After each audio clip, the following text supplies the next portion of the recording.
بسم اللہ الرحمن الرحیم۔ السلام علیکم ورحمۃ اللہ وبرکاتہ۔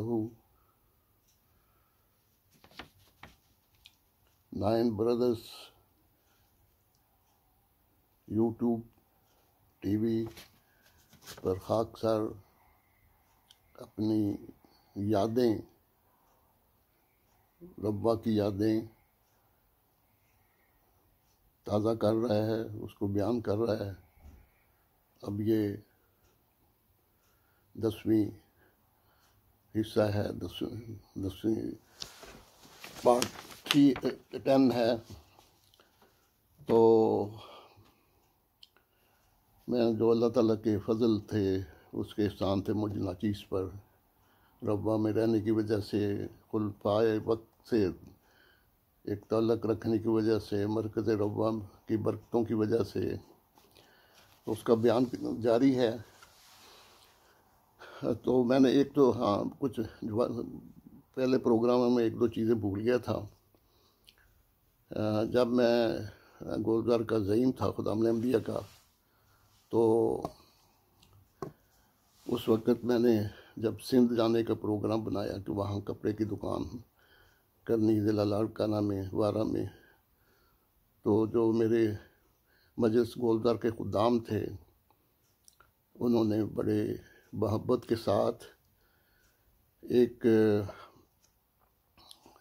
خاکسار کو الوداعی پارٹی دی خواجہ ریسٹورنٹ میں، جو گولزار میں واقع ہے۔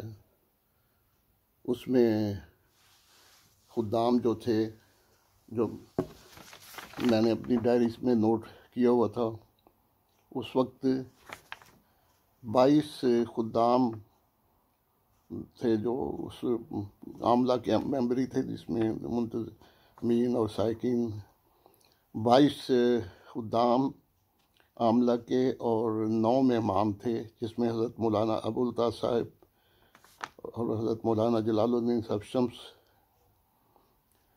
اور اسی طرح بعض اور بزرگوں نے بھی شرکت کی۔ تو اس میں تلاوت نظم کے بعد انہوں نے خاکسار کی جو خدمت تھی اس کو سراہا اور میرے لیے دعا کی کہ اللہ تعالیٰ میرا سندھ جانا بھی بابرکت کرے اور وہاں پر بھی خدمت دین کی توفیق عطا فرماتا رہے۔ تو میرے لیے بہت بڑا اعزاز تھا۔ آخر میں حضرت مولانا جلال الدین صاحب شمس خالد احمدیت، اس میں بڑی خوشی کی بات ہے کہ 2 خالد احمدیت میرے اس تقریب میں شامل ہوئے، ایک حضرت مولانا ابوالطاہر صاحب خالد احمدیت اور ایک حضرت مولانا جلال الدین صاحب شمس خالد احمدیت۔ چند اختتام پر اس میں تقریر حضرت مولانا ابوالطاہر صاحب نے فرمائی، اور اسی طرح غالباً اس وقت جو مقامی تھے اور ہمارے تو یہ بزرگ تھے، کچھ لوگوں نے اپنی محبت کا اظہار کیا، اور آخر میں حضرت مولانا جلال الدین صاحب شمس نے اجتماعی دعا کرائی، اور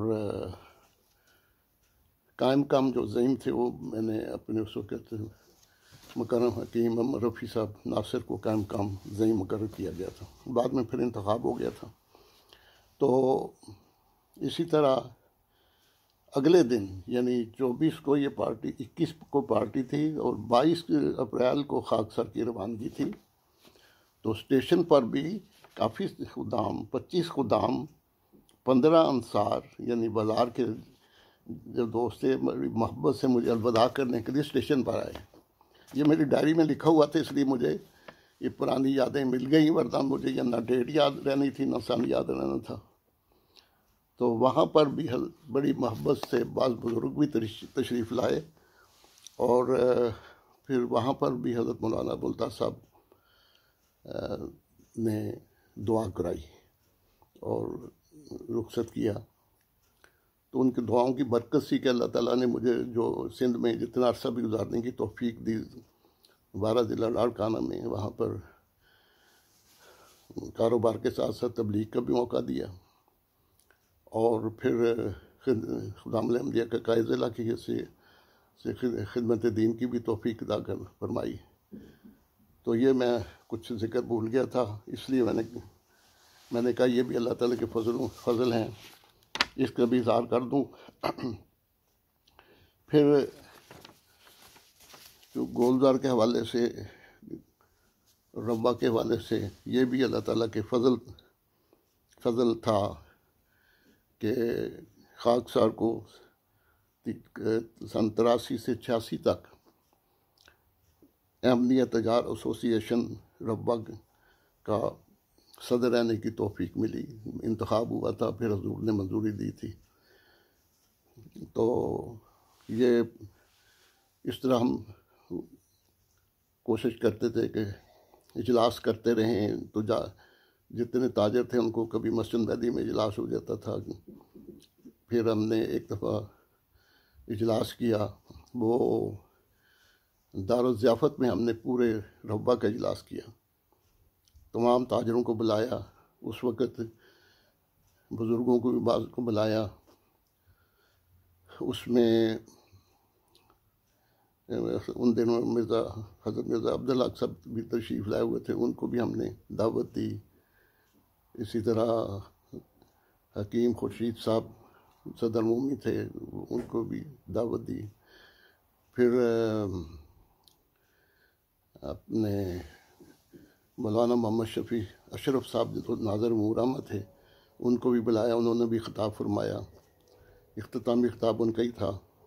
خاکسار کو بھی خطاب کرنے کا موقع ملا، احمدی تاجروں کو ان کی ذمہ داریوں کا بتایا، اور بعد میں اللہ کے فضل سے اس میں سب کی دار ضیافت میں پھر سب کی خدمت میں کھانا پیش کیا گیا، اور بڑی محبت کے ماحول میں یہ سارا پروگرام ہوا۔ اب میں آپ کو تصویریں دکھا دیتا ہوں اس موقع کی، اب پتہ نہیں اس میں آتی کہ نہیں، لیکن شاید تھوڑی بہت یہ ناظر امورامہ، یہ خاکسار ہے جو خطاب کر رہا ہے، اس وقت تاجروں سے دارالضیافت میں یہ اجلاس ہو رہا ہے۔ پھر اس کے بعد ہم یہ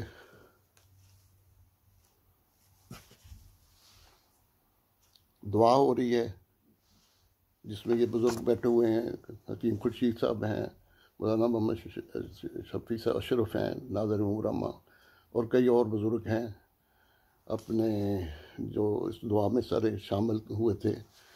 پھر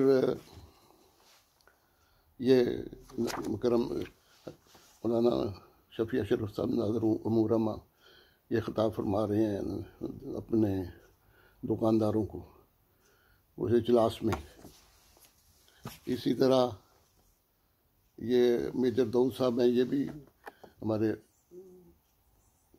تجار ایسوسی ایشن میں ہماری عاملہ میں شامل تھے یا نائب صدر تھے، بہرحال یہ بھی خطاب فرما رہے ہیں۔ تو اس میں کئی بزرگ شامل تھے جو اس وقت فوت ہو چکے ہیں، قریشی فضل حق صاحب تھے، ڈاکٹر راجہ نذیر ظفر صاحب تھے، اور اپنے حضرت مرزا عبدالحق صاحب کا میں ذکر کر چکا ہوں،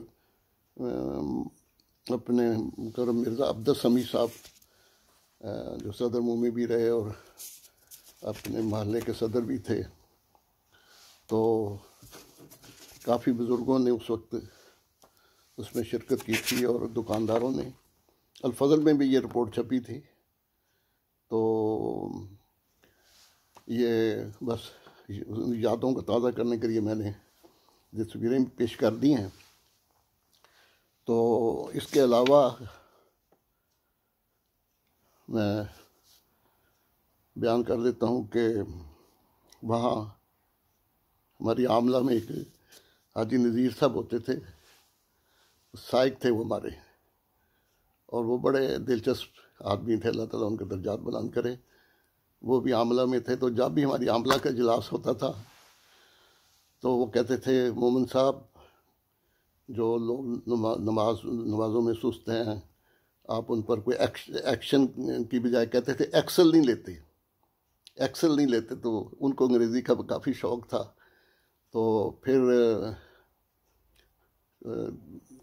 کئی دفعہ وہ ایک دفعہ ہم جا رہے تھے کسی مجلس کے دورے پر، وہ دارالجمن کی طرف، تو یہ حاجی صاحب میرے ساتھ تھے، تو مجھے کہنے لگے مومن صاحب باہر روڈ کی طرف نہیں جانا، شیٹ کٹ جانا ہے، شیٹ کٹ۔ میں نے کہا یعنی شارٹ کٹ کو وہ شیٹ کٹ کہتے تھے، ان کو انگلش کا بڑا شوق تھا، تو اسی طرح بعض مزید کی باتیں کرتے تھے۔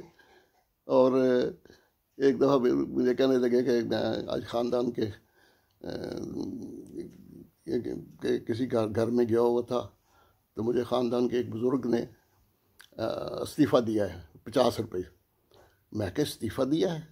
کہتا ہاں 50 روپے استعفیٰ دیا۔ میں نے کہا یہ وظیفہ؟ کہتے ہاں وظیفہ دیا۔ تو اسی طرح ان کا ایک لطیفہ حضور نے بھی سنایا تھا حاجی صاحب کا۔ حضور جب جرمن تشریف لے گئے تھے، یہ بھی اپنے جرمن آگے ہوئے تھے حاجی صاحب اپنے بچوں کے پاس، حاجی نذیر صاحب۔ تو حضور نے فرمایا کہ میں انگریزی میں پروگرام کر رہا تھا، تو جب آخر میں نے پوچھا حاجی صاحب آپ کو سمجھ آ گئی؟ کہتے حضور مجھے جرمن نہیں سمجھ آتی۔ میں وہ حضور انگریزی میں بتا رہے تھے، تو انہوں نے کہا مجھے جرمن نہیں سمجھ آ رہی۔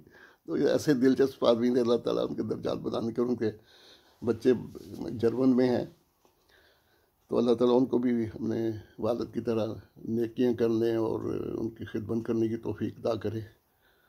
تو بہرحال میرا خیال ہے کہ اس میں اتنا ہی کافی ہے۔ ابھی میں پارٹ جو 11 ہے وہ کروں گا اس کے بعد، تو اس میں کچھ باقی مزید یادیں آ جائیں گی۔ یہ محض اللہ تعالیٰ کا فضل ہے، اس کا احسان ہے، کوئی میری اس میں کوئی بڑائی نہیں ہے۔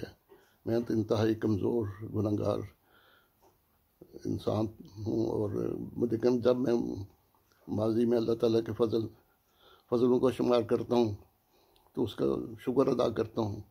اب تک اللہ تعالیٰ اپنے فضل سے توفیق عطا فرمایا ہے۔ ناروے میں بھی آ کر اللہ تعالیٰ توفیق دے رہا ہے خدمت دین کی کسی نہ کسی رنگ میں۔ دوست دعا کریں کہ اللہ تعالیٰ ہمیشہ ہی خدمت دین کی توفیق دیتا رہے، خلافت سے وابستہ رکھے مجھے بھی، میری اولاد کو بھی، اور سب کا، اور ہمیں اور انجام بخیر کرے۔ السلام علیکم ورحمۃ اللہ وبرکاتہ۔